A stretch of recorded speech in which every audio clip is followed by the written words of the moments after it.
we're saying right now, so you don't have to worry about that. Okay.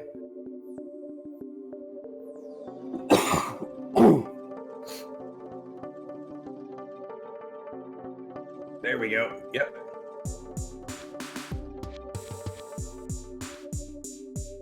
Yep.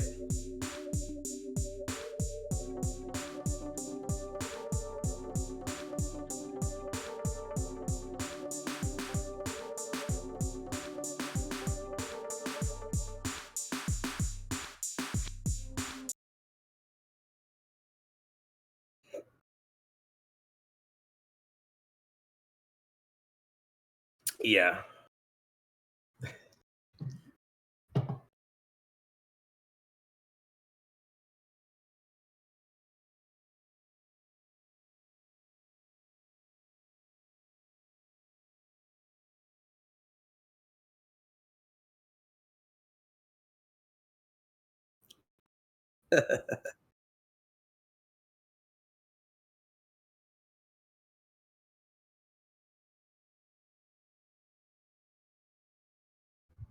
Doing good. Doing good.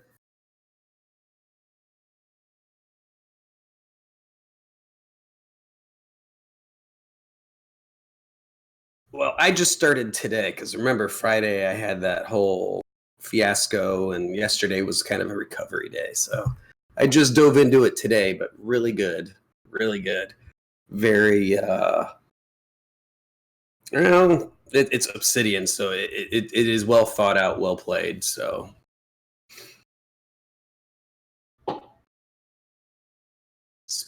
yes, yes,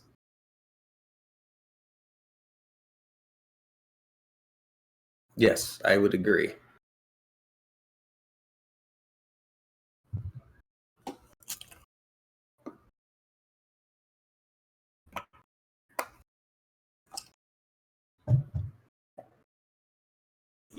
Again, maybe.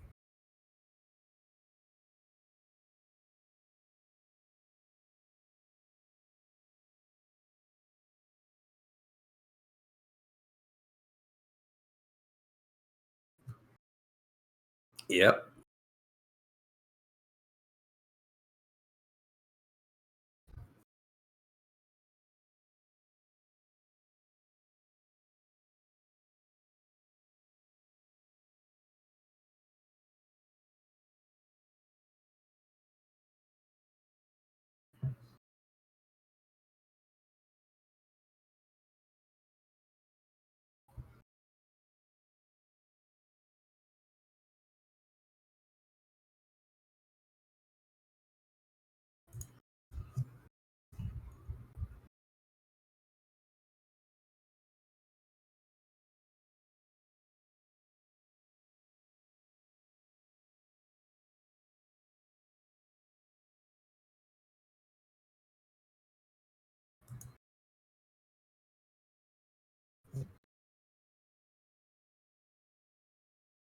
Yes,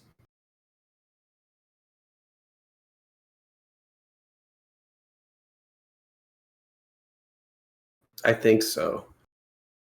I think so.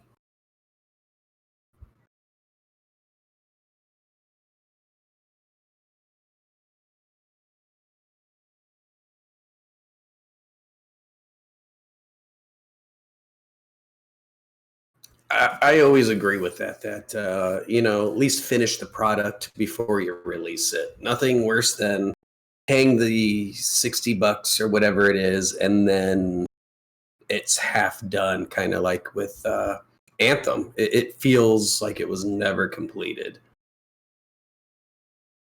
Yeah, I mean they're definitely working on fixing it, which I give them credit for, but at this point, sometimes I think it's like maybe it's a little too late. The game's been out, no one's really touching it except for the diehards, and I don't know. I mean, I don't even touch it. I logged in the other day and I was like, oh yeah, now I remember why I don't play this. So.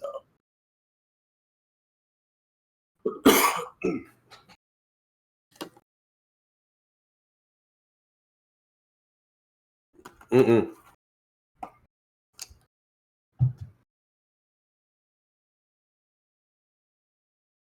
Yeah, I mean, it's just not fun. I mean, I went back and played the newest stuff on the Division 2, which was great, compared to the stuff they've added in Anthem. So,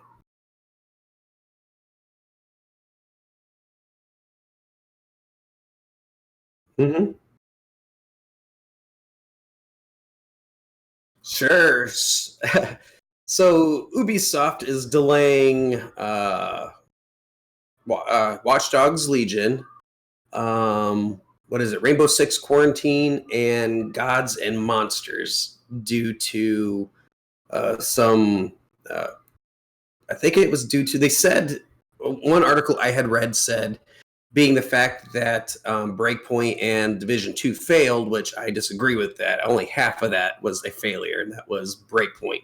Division 2, there were some issues, but it's still a good game. Like, I still log in and I still play it. I still enjoy it. But due to that, what they quote unquote failure, both those games, they're going to slow it down a little bit, and they're going to push these to the next fiscal year, which is 2020, 2021.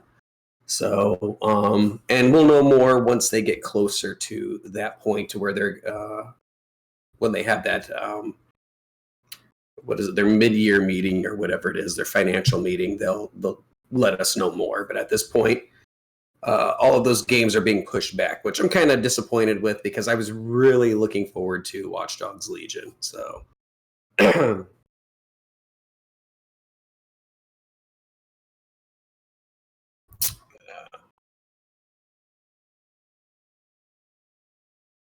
well, it was due. I know it was due to the double failure that they quote for Breakpoint.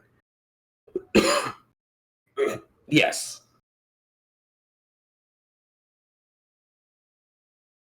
Oh, Ubisoft Toronto, with our players as anyone feature. Every character in our world has a persistent life, and anyone from the entire population of London can be recruited to into your DedSec team to becoming a hero of your game and starring in your personal life. We are embracing the opportunity to take additional time to deliver. Okay, so basically, they're just trying to deliver a more immersive game, which I didn't see this because I think I read the article off of PC Gamer, and I think you took this from a different. Okay.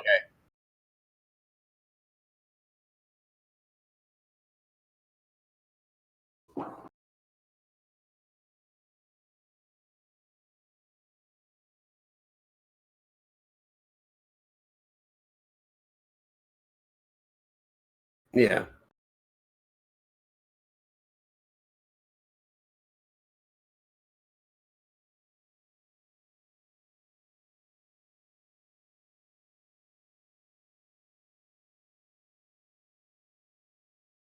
Yeah.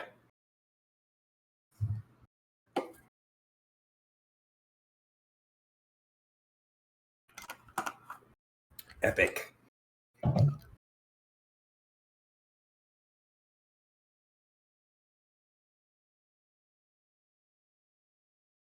Well, oh, shit. All they did was they turned Ghost Recon into the Division 2. It was more of a looter shooter, you know.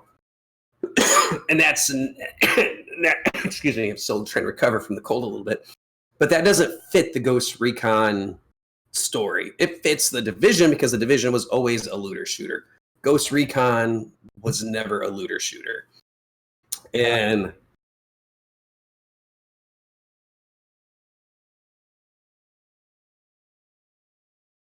yes, and I totally support Ubisoft Toronto's statement, and they want it to be more immersive, so they're going to take more time on it. That's fine. Take time. They don't, because for a while there, Ubisoft was churning out game after game after game, and it was pretty much like every year we were getting a Assassin's Creed. We were 2 years in a row now. We've gotten a a well, not really 2 years in a row because I think there was some time between Ghost Recons, but they were close. And the division was more time between the two. I mean, the division was several years. But I mean, take your time and do it in several years. You don't need a game every year in that title. You know, like with the Assassin's Creed, after a while they were just you're like, okay, yet another one I've got to play if I want to keep up.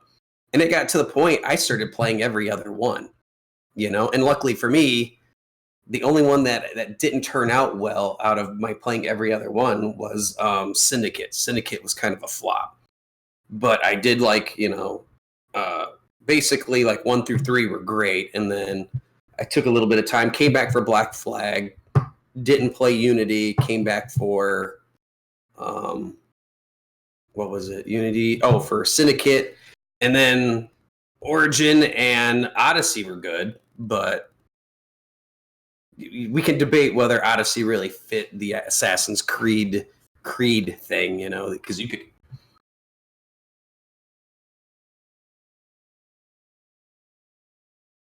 Mm, well, mm, yeah.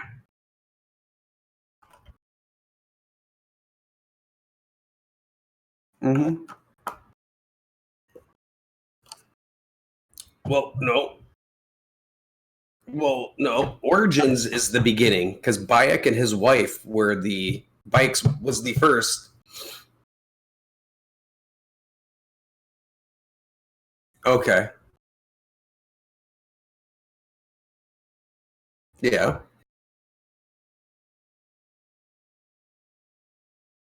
Yeah.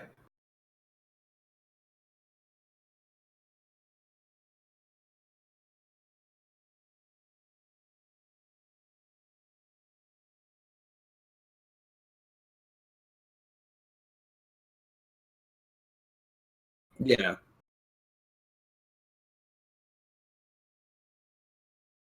Oh yeah. Oh yeah. It's a good story. So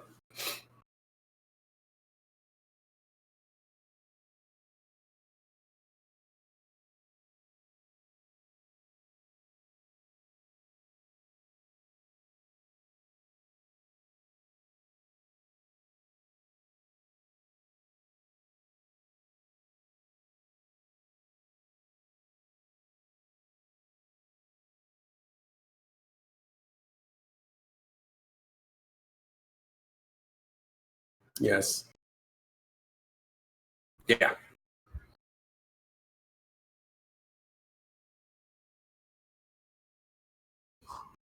It does. Yes.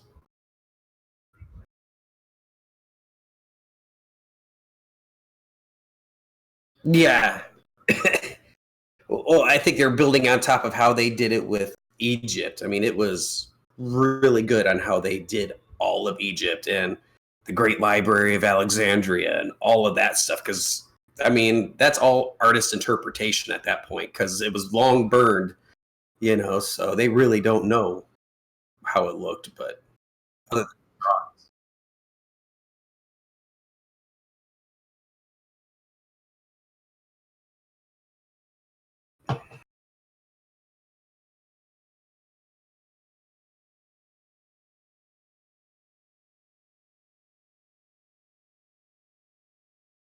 well, are you talking the gods? Were you talking? Okay, yeah, those were tough. Yeah, yeah, yeah, yeah. Yes.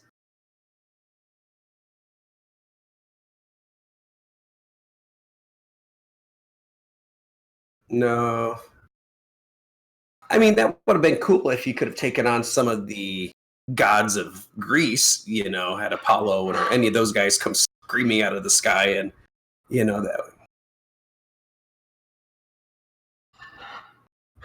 True, true, you know.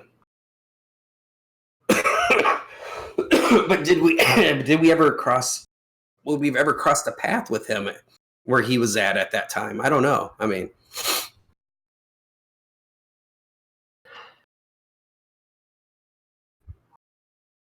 Yeah.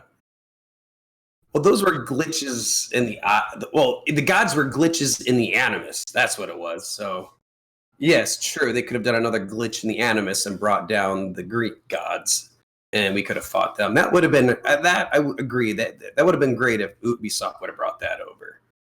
So,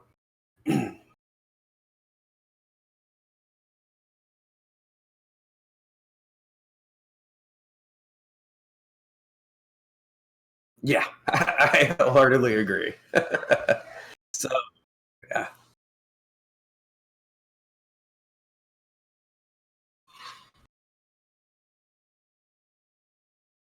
yes,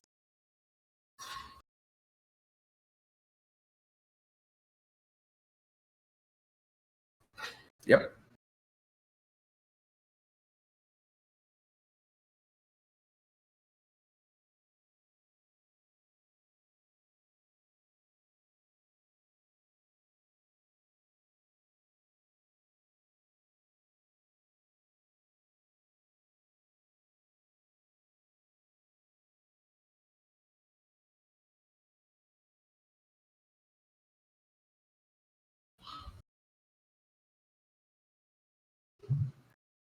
okay,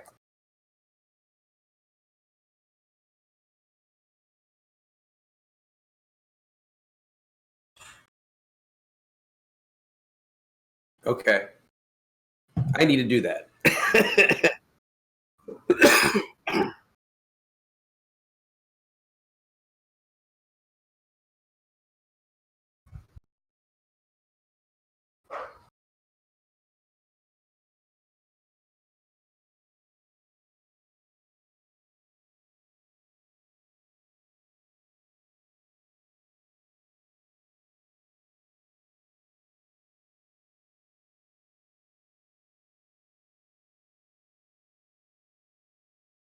Okay.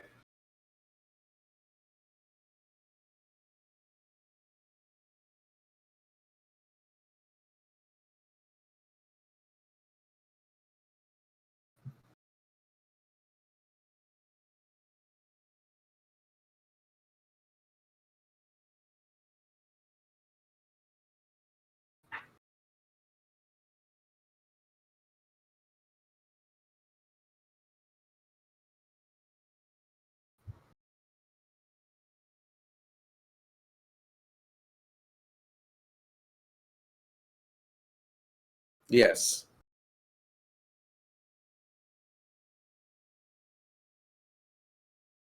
Yes.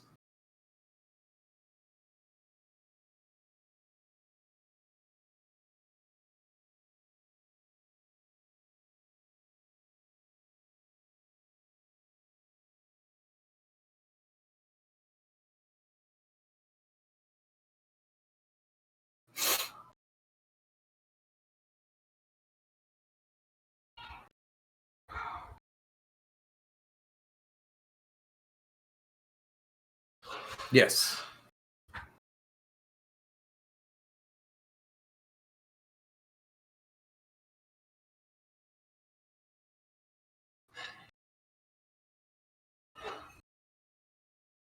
Skip.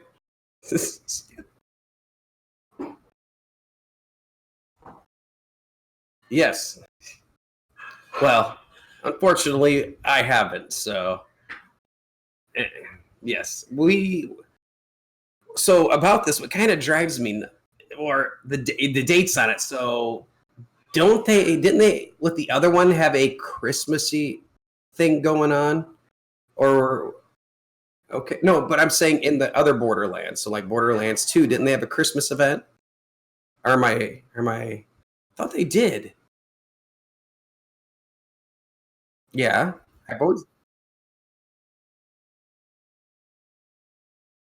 Yeah, so like with the dates, I mean, this is a wide swath of time. Like like when I first thought of it, I was like, okay, it'll run from like mid-October to like after Thanksgiving, and then it'll be done. It'll roll back to normal Borderlands 3 for a little bit, and then they'll come out with the Christmas thing. I mean, this thing is rolling straight into the December time frame.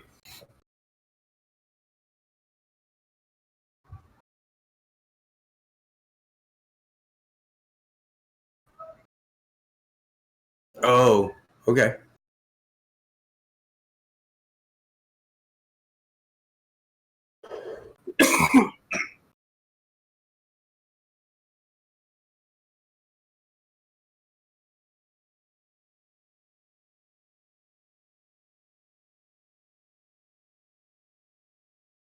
Uh, I don't know. I like holiday events to be there and then to go away at the end.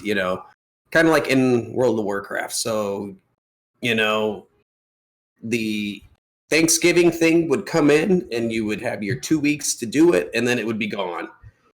And then you would know, okay, I got to get ready for the next one for when December comes in and Santa Claus shows up or whatever. And then he leaves, and then but I don't know, to leave it in there permanently. I don't know. I would rather it just come and go.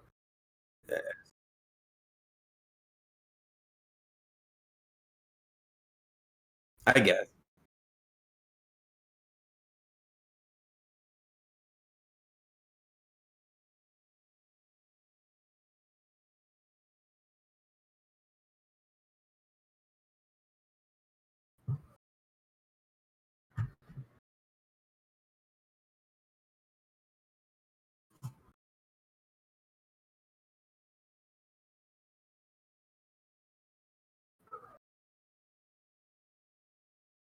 Oh yeah, yeah,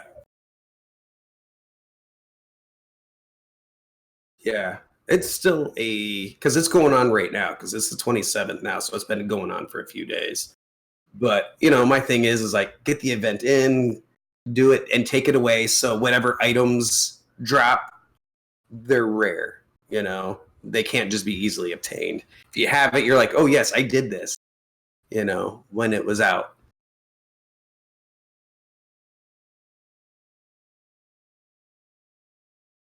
No,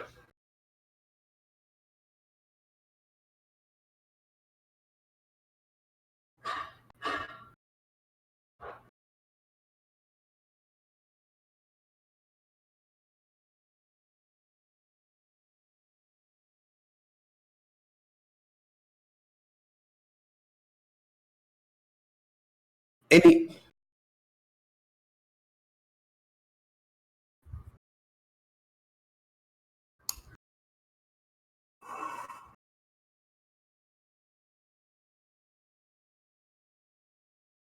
no. There's entirely too much going on. It's now I'm being pulled into outer worlds, and it's like I know we need to go back and play, and we should probably do it sometime soon. Just get in. I don't even care if we stream it or not. It's just like I got to get in there, get the story done, get to level, and then be done. And then once I'm done, then we can just get in and stream it at level. But at this point, I just got to get it leveled up.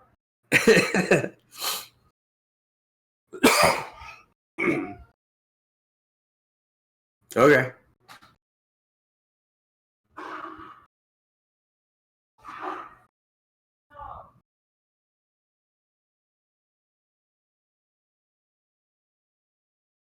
sounds good. Okay. Yes. So Bethesda does it again. Basically, my yeah. Well, so it the day this came out, I was kind of scrolling through YouTube's, and one of my favorite guys out there, what is it, the Angry Gamer on there? He's out there, and I mean, he's literally like, "What the f?" I mean, just every time. So basically, Fallout 76 fails again. They have released Fallout First, which is a premium membership to be able to have a private world, and you can invite 7 friends in the private world. You get a survival tent, which I think is kind of absurd. You receive 1,650 Atom a month, Ranger armor, icons, special emotes, and it's 12.99 a month or 99.99 a year. But where does Bethesda come up with this? Where like the game effing sucks. Okay, I mean, every time I log into it, I'm like, why am I doing this? This is like I'm being masochistic. The game, it doesn't make. I don't know, man. Every time something comes out, I'm like, well, maybe, and then it's like, no, premium membership. We're gonna charge you more. So the game isn't even free, but we're still charging you a fraction. I think it's like $23 now or something. I can look it up, but and then we want to charge you a premium membership so you can play by yourself with 7 friends in your own world. And it's like, it's an MMO. So I'm supposed to be with everybody else. And it's this expansive world. And I might get shot up by other players. But so now I'm going to Care Bear it, pay the money, and then be in my own world and have my friends come in. It's like, none of this makes any sense at all. And it's at this point they're throwing stuff at a wall and hoping it sticks and it makes this game more profitable. But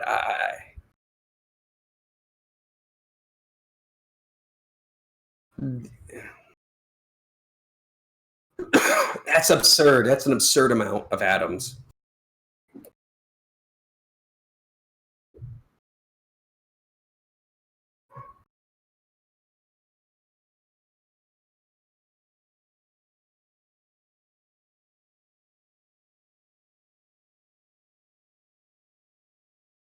Yes.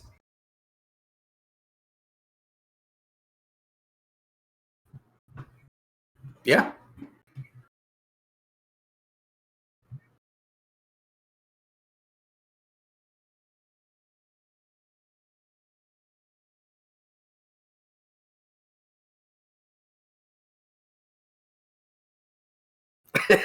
Yeah. It, this is Yeah, this is completely absurd. I mean, it's basically a private server, cosmetics, Atom, and the survival tent, which I mean, what kind of made it hard was that camp.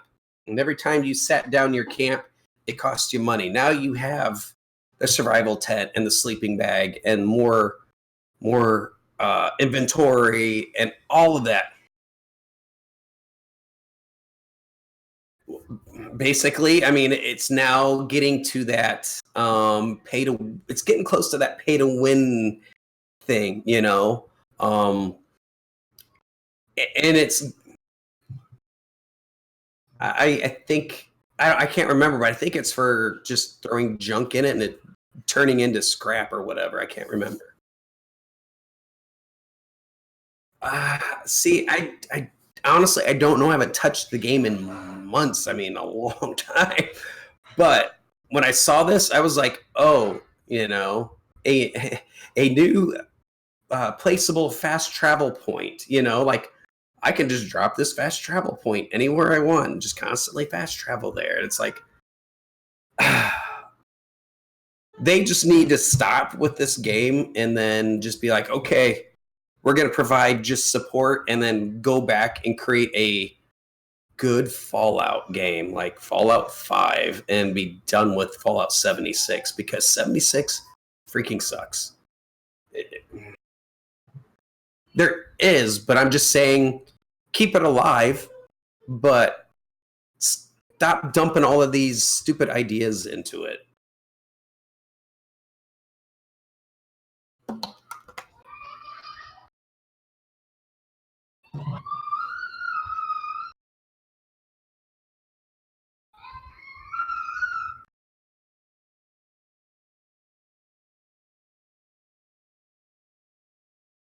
Yes.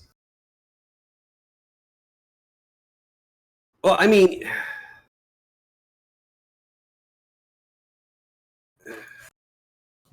yeah.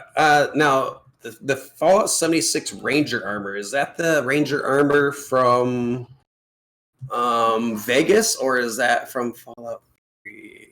Oh, no, that's the NCR Ranger armor from New Vegas. So, um yeah, it's all cosmetic. Yeah, so it's a cosmetic, so it goes over but I mean, I logged in once and I got there was a sale going on and I had some spare atom and I bought the Brotherhood of Steel the faction leader in Fallout 4, the Brotherhood of Steel. He had that big fluffy jacket. I bought that, as a cosmetic item in it. It's like, okay, so I'm running around in this big fluffy jacket. That was the last. And that party hat you get when you run out of the vault. I'm running around like that. So yeah, but it's like I'm just. They need to stop with this nonsense. I mean, seriously, create a good Fallout single player game. Or better yet, give me another Elder Scrolls. Give me another Elder Scrolls. Well, stop dumping resources into this and dump it into giving me a really good Elder Scrolls, because I would have to bring up my Steam account, but that by far has the most time logged is the Elder Scrolls the oh no the Dragonborn one, so Skyrim. Yeah, I have like 300-400 hours into that. That's just yeah.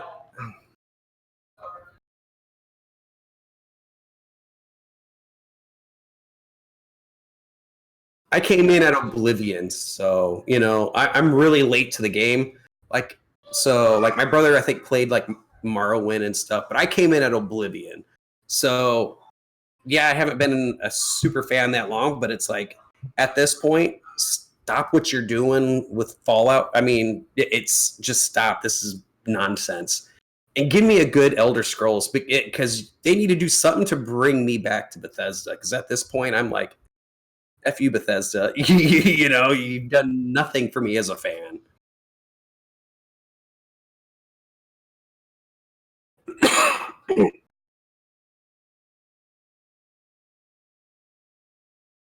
Oh yeah, yeah, I would agree.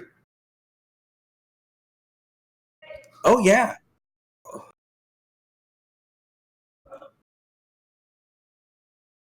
but it is. But it's funny, people are still playing it. They're still making videos on it. They're still finding new things even in 2019.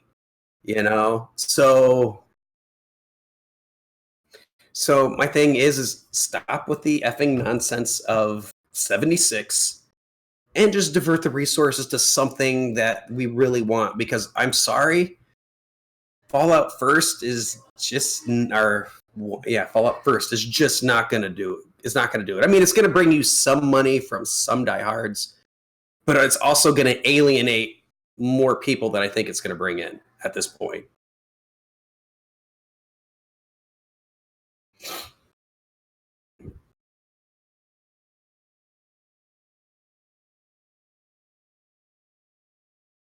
And that's fine. I mean, that's fine. Give me the stupid step in your own crap type stuff, but I mean, it's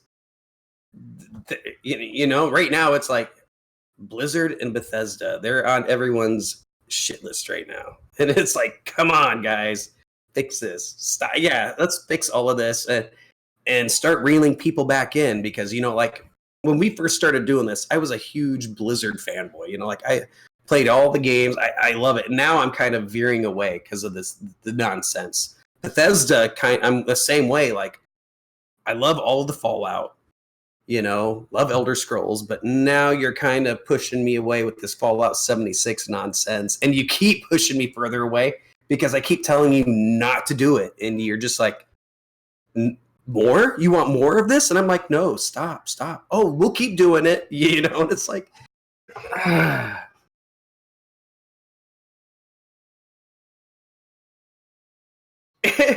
and it's like that cartoon where it's like, yeah, and then you're just like, no, don't. Okay. And then and it's like, okay, I'm just gonna go. So I'm gonna go over here and I'm gonna focus my time with Gearbox and Obsidian while you guys keep messing this up. And sure.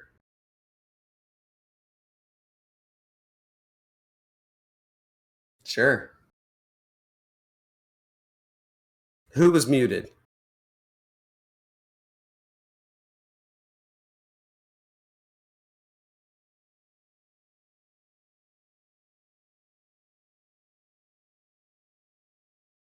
was me.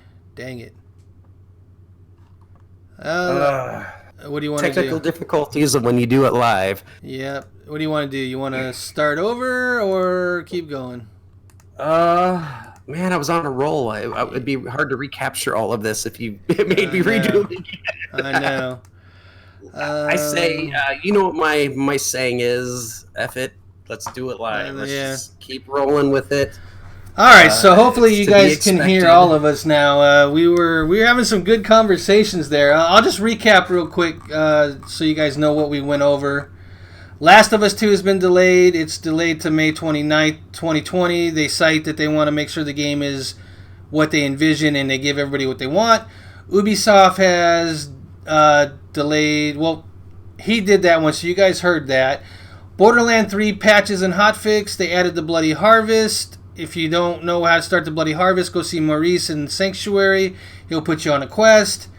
They've added they're going to add dedicated loot. They're going to expand banks. And what they mean by dedicated loot is like a boss will drop certain items and you'll know. Yeah, it's their own loot table. Yeah, their own loot table.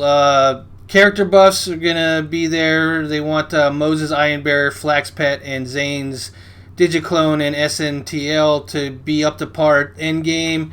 They're going to add some additional Mayhem levels, Mayhem 2.0. They're going to make skippable cinematics. The Fallout 76 he touched on. And that's pretty much where we were at. So yes, I hope you guys can hear us now. Sorry about that, because it was really good commentary going back and forth between us. And it's just basically Bethesda needs to knock it off. Exactly. And give us what we want. Yeah. So let's go ahead. Dang, that sucks that we didn't get all that. But all right, is EA going to return to Steam? EA tweeted a video of a coffee mug with an EA logo on the side. Steam was coming off the top, so everybody took it as EA was going to start publishing back on Steam again. I don't know if that's true. I guess there was also some people that data mined Steam and found some Dragon Age and stuff like that being listed that wasn't listed before.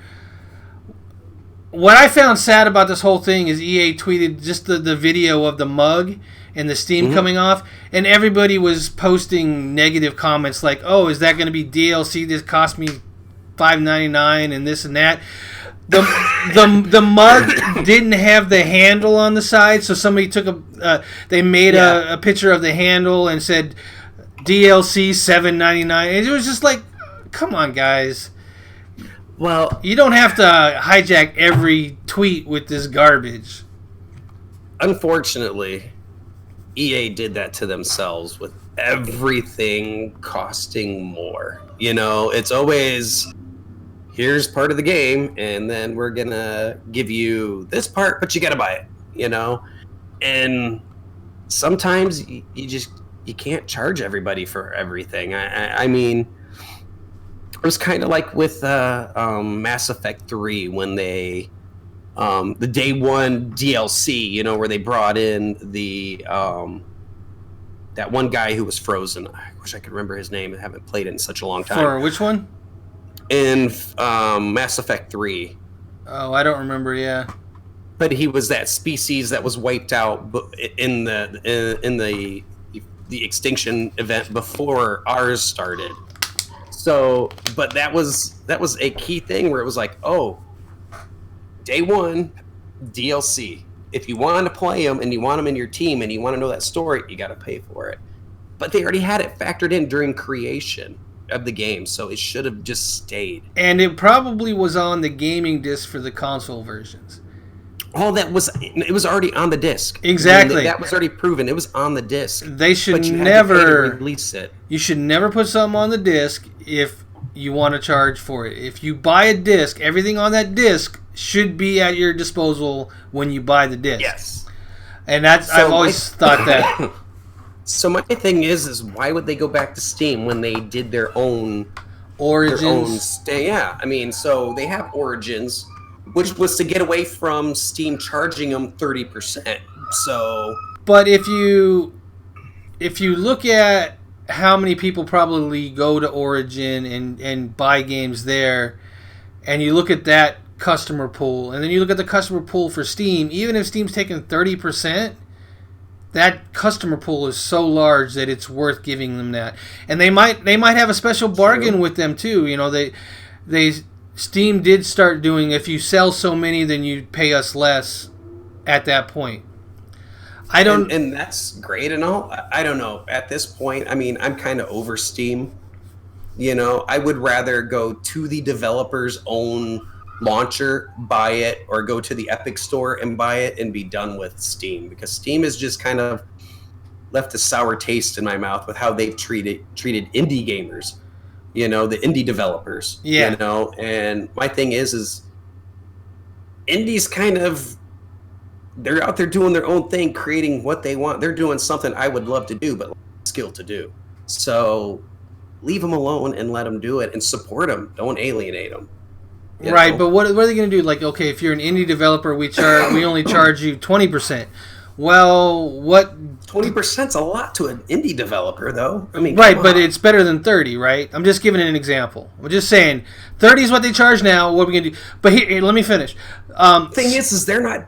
Valve does or Steam. They're not doing anything other than it's a service. I'm with you. I'm just playing devil's advocate here. So let's say that, okay, for everybody they charge 30%, but if you're an indie dev, we'll charge you 20%.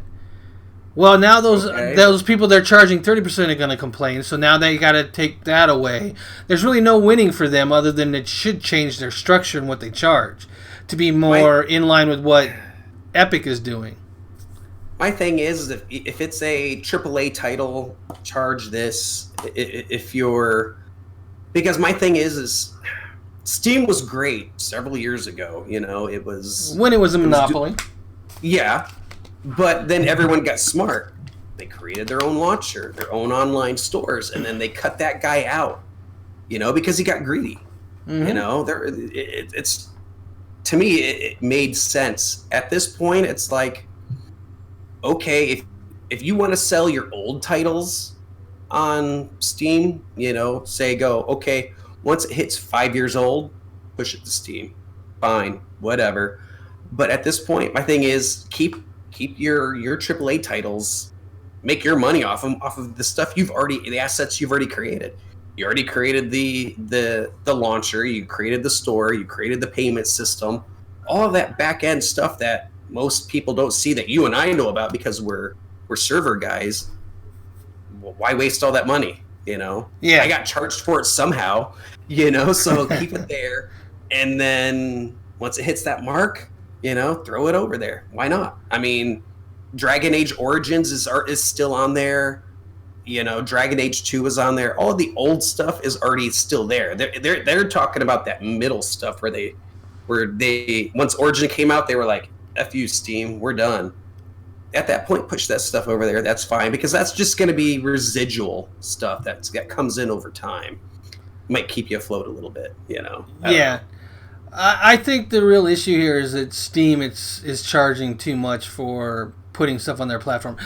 I do have aspirations to one day make games. That is something that I want to do. Love to, but I lack the skill. I would not want to sell on Steam personally.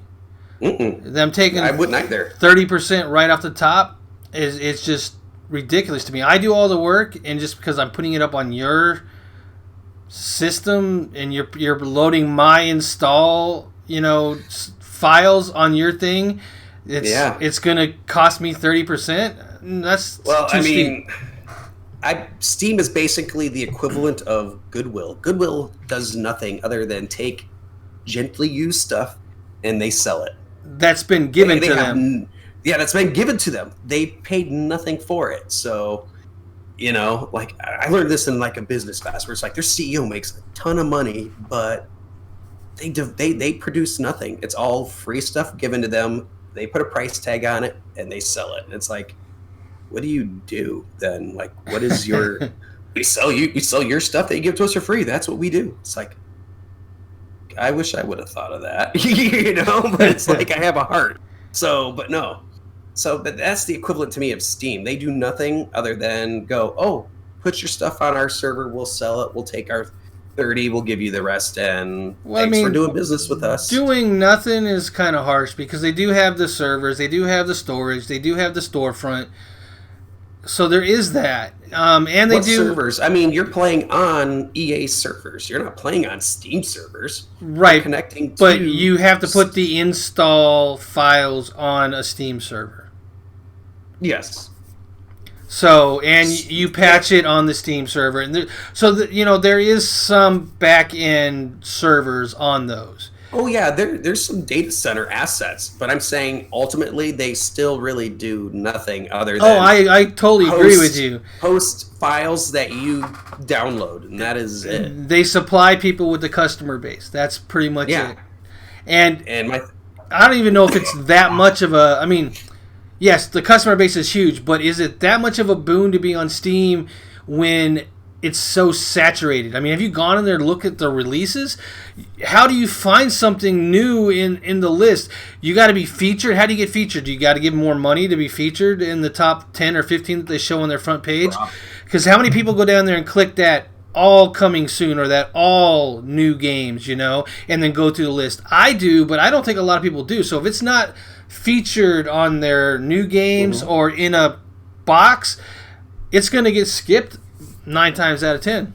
I mean, the only thing that comes to mind that Steam is kind of still useful for is like that MMO RPG factory that you like for the JRPGs. Like finding some of those is great. Oh yeah, that Steam's great for. Like I went on there looking for JRPGs, and I was like, okay, there's plenty for me to do one day when I'm like played all of the new stuff. But it's a great repository for that. But still, at this point, I would still rather go to Epic, who treats the developers better than what Steam does. Yeah, at least they're trying to do right. I mean, yeah, they're still trying to do still right. Got to make some money, but we don't want to. But they're not charging 30%. Though. No, not even close. So, all right, I think.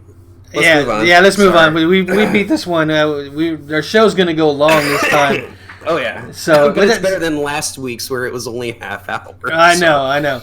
So, go ahead. Go on to the next one. It's all you, man. All right. So, Star Wars: The Old Republic finally lets you play as Kit Fisto. Basically, it's a new species. So basically, there's a new expansion coming, which embroils the hatred between the Republic and the Sith Empire. But with the Onslaught expansion, you can now take part in springing 2 new worlds, a storyline, and it all wraps up on Corellia with a flashpoint. There is going to be a new operation coming that I think deals with Zerka and the Trandoshans, if I remember right.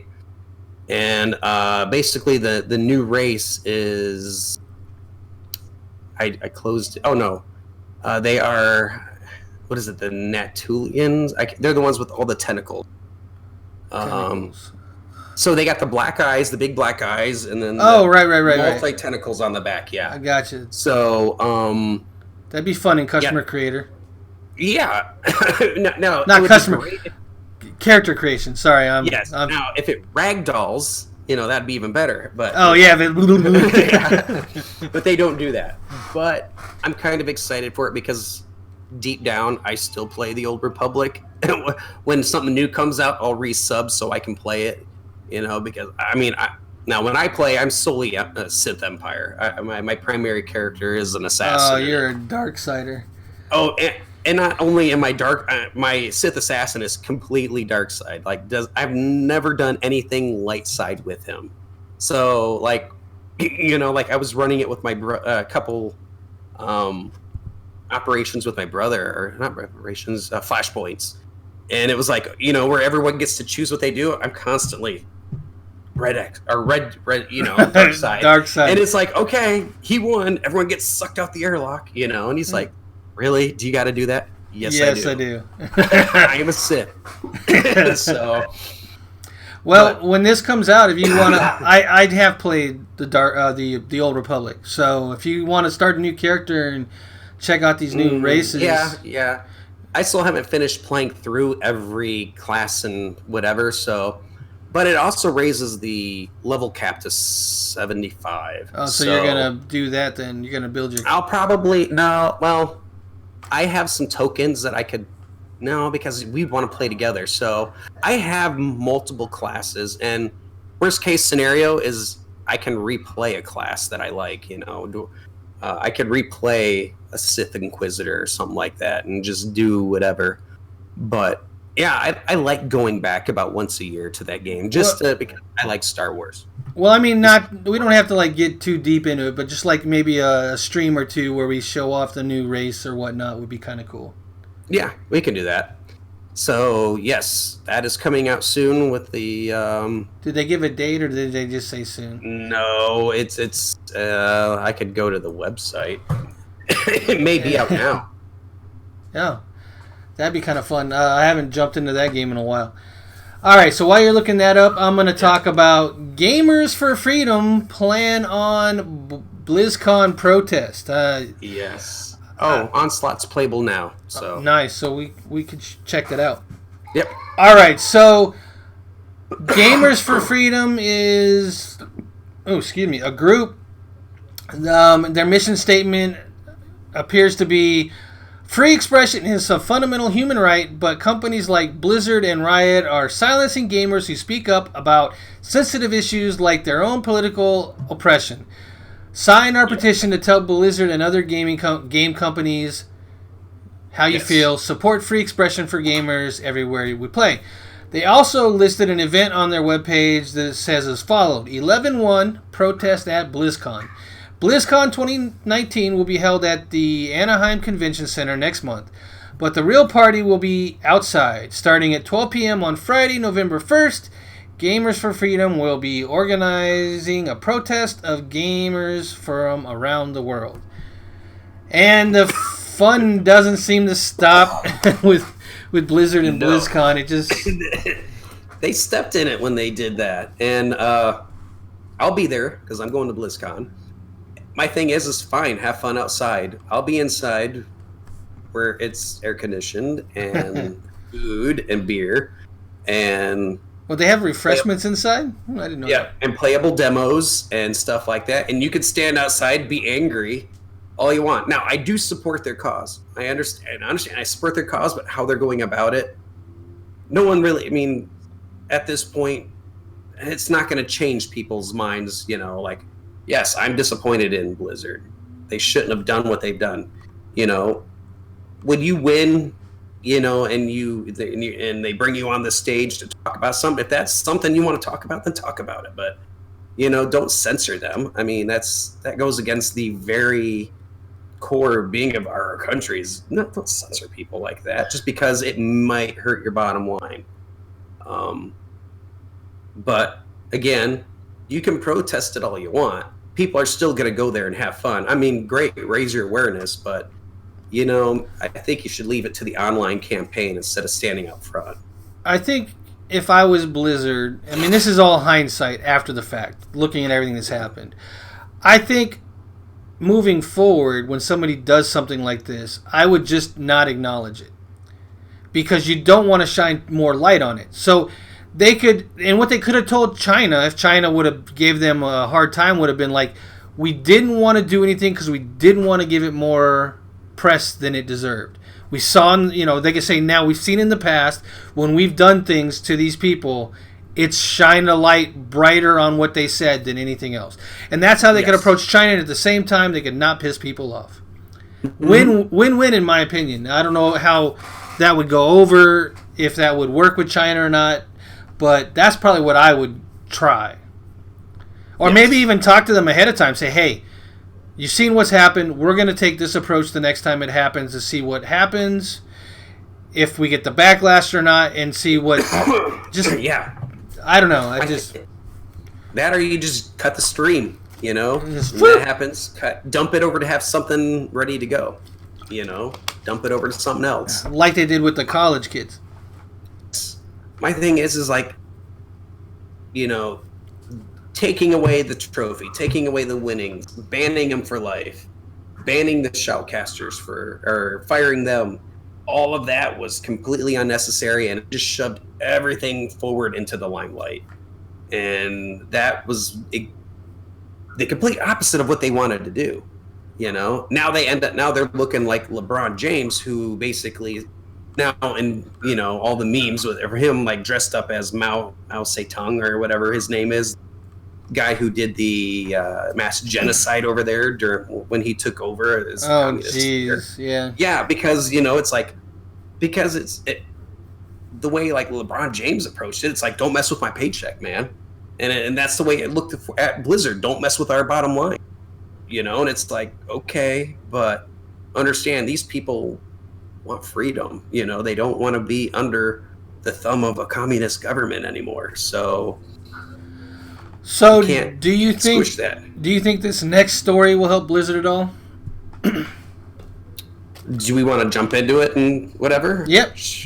So, okay. That was my way of segueing. You missed that. Okay.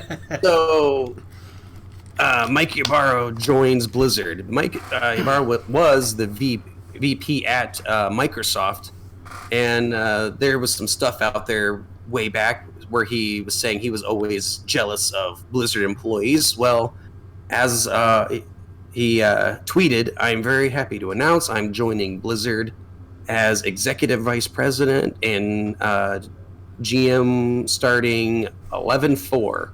So he'll be at BlizzCon, it looks like, but he won't be a Blizzard employee, but he'll be there, and he's going to work... looks like he's going to be working on the server side. No, he'll be working with all of the... no, it doesn't. I misread it. But yeah, basically he's going over there as their vice president and leaving Microsoft. So I'm curious to see what this is going to do for Blizzard at this point. But I don't know if it's going to change anything right now. I mean, Blizzard's got to pull some golden tickets out for BlizzCon and get people hyped for them again. But they could make him the poster boy for, we're changing. See, we got this guy. He's going to come in and he's going to make the changes that you guys... Every year, there has been, like, when Morhaime stepped down, that was, like, last year or the year before. And then when Metzen stepped down, and when some of the other lead developers have left and, like, went over to Riot or whatever. But those guys were founders, right? Most of those. No, like, Morhaime was a founder. One of the founders has come back.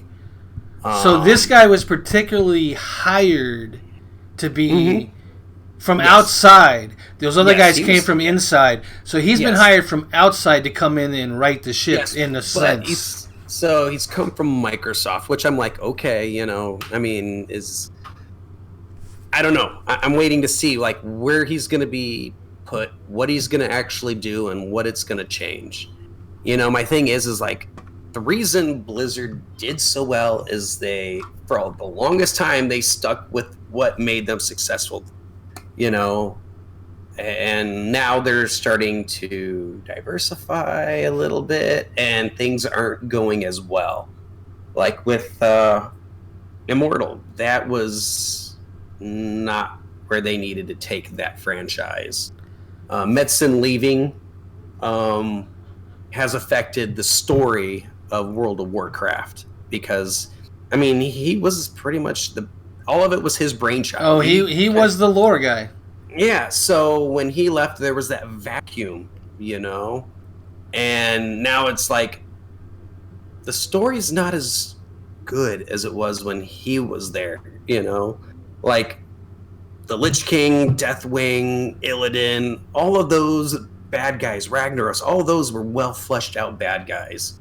And now, as you can see, as time's gone on, they're like, we need a bad guy. Illidan, okay, we'll bring him in, but now we're going to clarify why he was a bad guy. And we're going to now bring back the Burning Legion again because we need something. And so it's like, okay, now you're scrambling to give us something, I think if they do what we think they're going to do with the next expansion for World of Warcraft, I think that after that one, if they want WoW to continue, they need something massive to happen to the world, and a new faction bad guys race something introduced, not a playable race, but something to happen that just changes everything and makes sense while it's doing it, to make that game continue on. That way they can say, okay, all that other stuff is in the past. This is the new lore because we've had this rift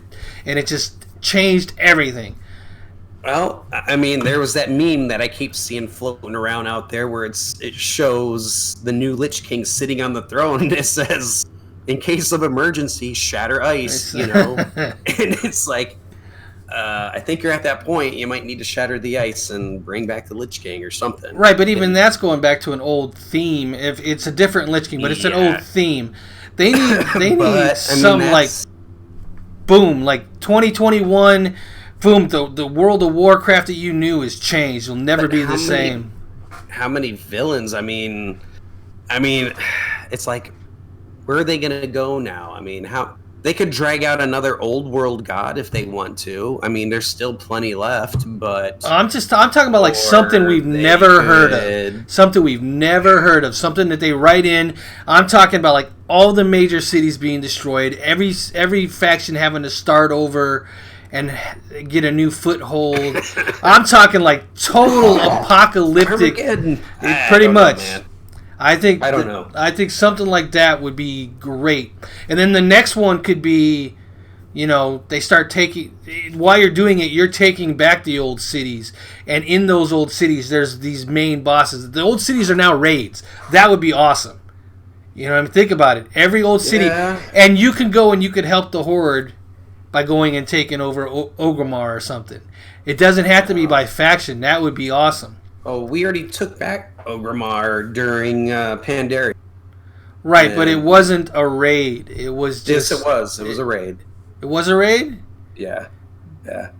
So Orgrimmar was gone and you had a raid to take over Orgrimmar? No, basically Sourfang had gotten corrupted and you had to go back and basically take care of the Iron Horde, which were diehard followers of... Right, but were you still able to go into Orgrimmar? Were you still able to... Yeah, you basically had to march through the front gates and take back Orgrimmar. I thought that was part of the story. I didn't think that was a raid. No, it was a raid. It was a raid? It was a raid, yeah. It was a raid. I guess I don't remember it like that. But now, just imagine like all the major cities. All the major cities. There was one for taking back the Undercity from Putricide, where you had to go in the back gate, go down... And that was like an instance where people queued up and got dumped into it, and you just kind of ran to the end and defeated Putricide. And you still were able to go into the Undercity. As long as you did not have that quest in your log. The minute you had that quest in your log, you had to go in the other way. Right. So... Yes, I don't know. I think they need a wipe somehow, and the only way to do that is an apocalypse. And I just think it would be so awesome if we got to see every city being taken over by another race that is newly introduced, and seeing the structures that they have being remolded into that race's theme or whatever. That would just be epic, I think. Now, would they do something like that? I highly doubt it. They don't have the balls, and I just call it how I see it. I would, if it was my game, I'd be like, all right, we'll do this Lich King, but this is what we're planning on afterwards. We're breaking everything. Well, I mean, at this point, what would it hurt? And I would even probably work it into the Lich King. Like when you beat the Lich King, something happens that causes the next thing to come into play. Makes sense. That's how I would do it. Okay. But who am I? I'm not a game developer. No. We just play lots of games. I have a wild imagination if you haven't figured that out yet. Yeah. All right. So the next bit of news is Persona 5 Scramble video with an announcement date. So on October 23rd, the Atlas Tubes YouTube page, it's a Japanese page, so... nothing's in English there, but they still had a video posted, and it showed some gameplay, some cutscenes, and most importantly, a release date for Japan. So in Japan, Persona 5 Scramble, the Phantom Strikers will launch February 20th, 2020 on Nintendo Switch and PlayStation 4. No word on when it'll be coming to North America or European gamers. But if it gets released in Japan, they have said that it's going to come to those, so it's just a matter of time for them to get it migrated over. I liked the video. I wasn't really interested in this because it's like a Dynasty Warriors style game, but I think after watching the video, there's enough changes in the way they do it that it could be worth it. And the storyline is basically all the Phantom Thieves come back after the events of Persona 5, and they're having summer vacation together, and these events start. So I think just for the story alone, I would probably play through this to get those, because I love that Persona 5. You know this. Yeah. You know this. Tell. So go ahead and take the next story. All right. The new Pokemon Sword and Shield video shows a slew of new Pokemon from, what is that region? I don't know. I'm saying Galar, but I don't know. Yeah, Galar region. So on October 25th, the Japanese YouTube page posted a video of a bunch of new Pokemon that will appear in the new Pokemon Sword and Shield. They start the video with three starter Pokemon, and then rolls into a bunch of a new basically. What am I getting here? It showcased a bunch of new Pokemon that haven't been seen yet. They're new to the game. I'm not and the world really into Pokemon Sword and Shield, so I don't know a whole lot about it. But and I didn't watch the video, so this was kind of something that you. Yeah, I threw up there. So I'm like, hey, I don't mind covering it a little bit, but I'm really not a Pokemon person. Guy. Yeah. So I am curious to see what they are, and if they're brand new, right? They're not. They're fresh. I didn't recognize them. So the problem was, I put Japanese YouTube page because the name was in Japanese. I don't know what page it was. I don't know if it was a Pokemon page, if it was a Nintendo page, or what. That being said, what they went through is they showed the three starters. They showed a little bit of some of the game features, like you can, those cat sticks that you wave at cats. You had one of those. It looked like he was kind of petting him with it. So I'm not really excited about if they have that kind of game mechanics in there. I don't really want to be having to pet my Pokemon to make them happy. But if it's not a necessity, then I'll deal with it.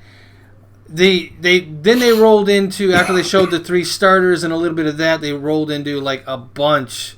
I didn't count them. I lost count after 4. There was a bunch of Pokemon that were new showing up on the screen. The game comes out November 15th, so it's another November title that's just going to kill my wallet.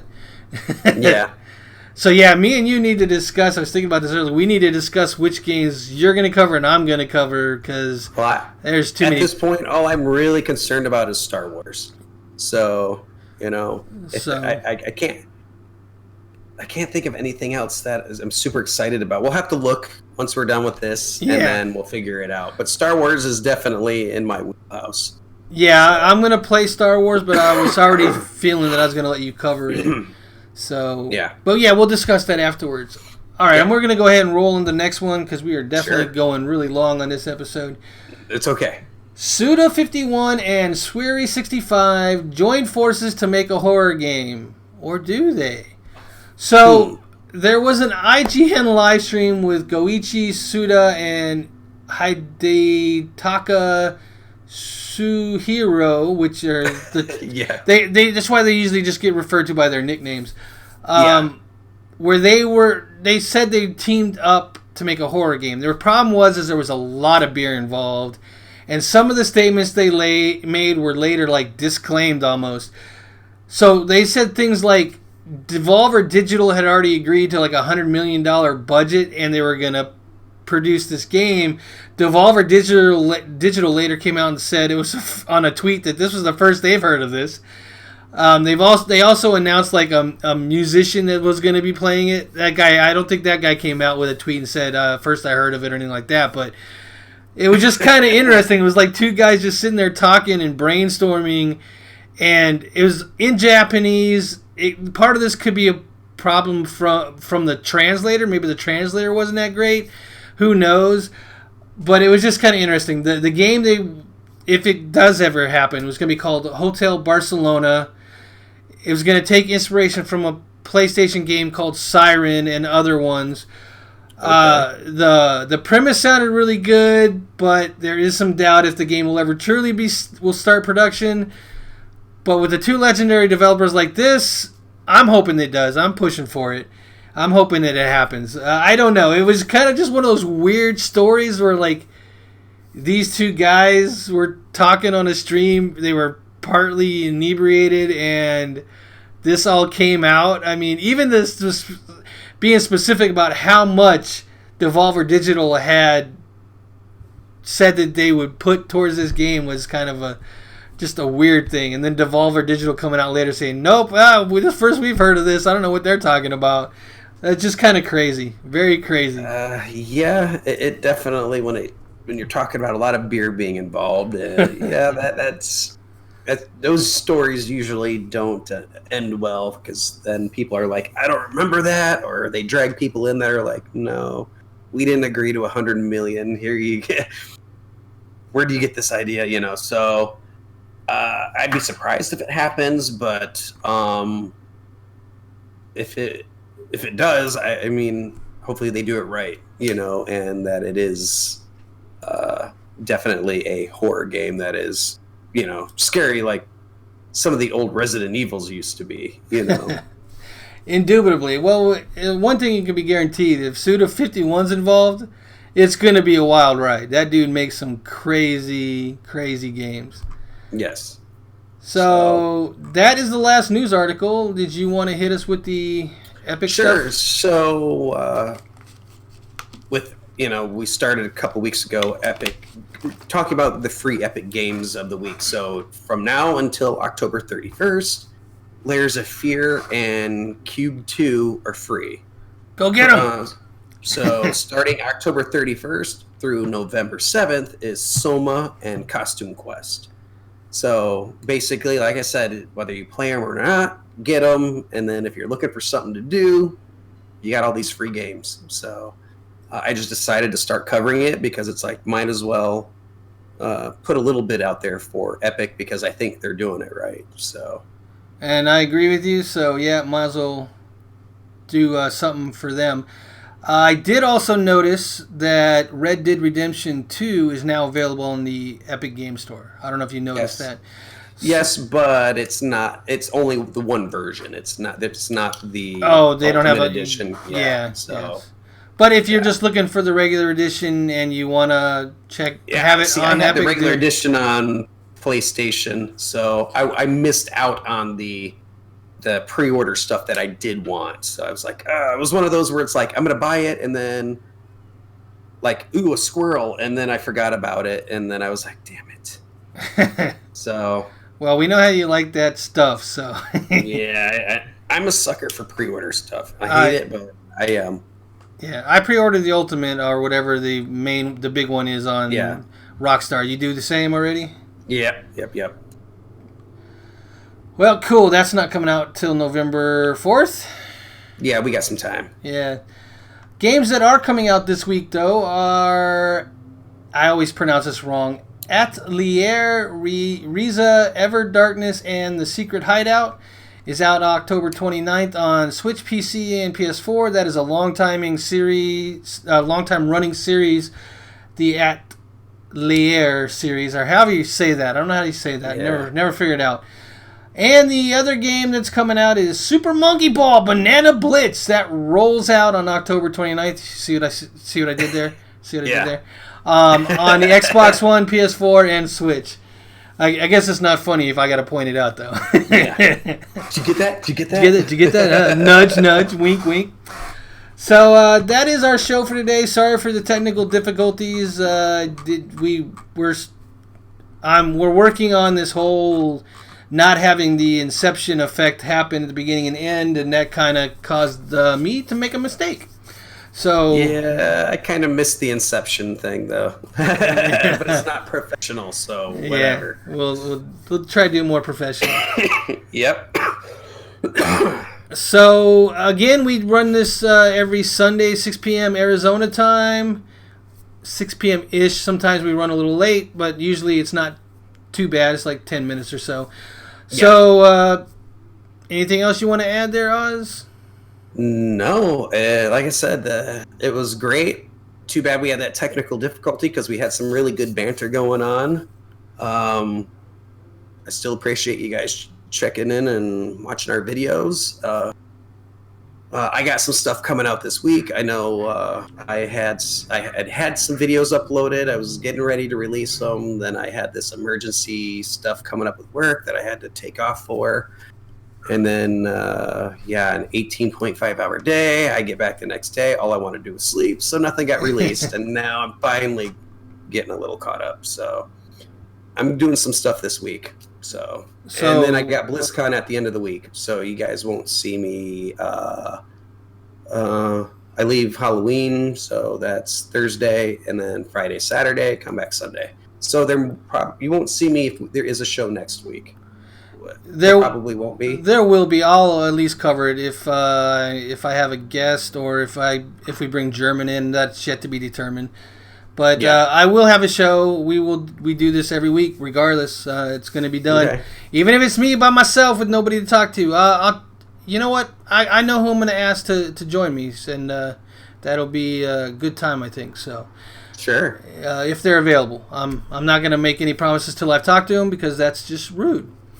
Okay. So what games are you going to be working on videos on? So I still got some some queued up videos for God of War. Nice. I have some unrendered videos of Outer Worlds. Some of them I got to piece together because like Hannah needs something, so I gotta piece these things all together. And I think that's about it for God of War and Outer Worlds I'm working on right now. Very nice, very nice. I'm going to do some Persona 5 streams this week. Yeah, we should stream something Wednesday. Wednesday, we can do that. If you wanted to do some Borderlands 3 or something else, we could definitely I would say we can either do that or run you through Pentagon in Division 2. Yeah, we can decide. We got a couple days for that. So it'd be whatever we do, it'll be fun. That's how we do it. So until next video or stream, take care. Bye now. Static Buzz and Oz. See you guys later. We're out. And let's hit.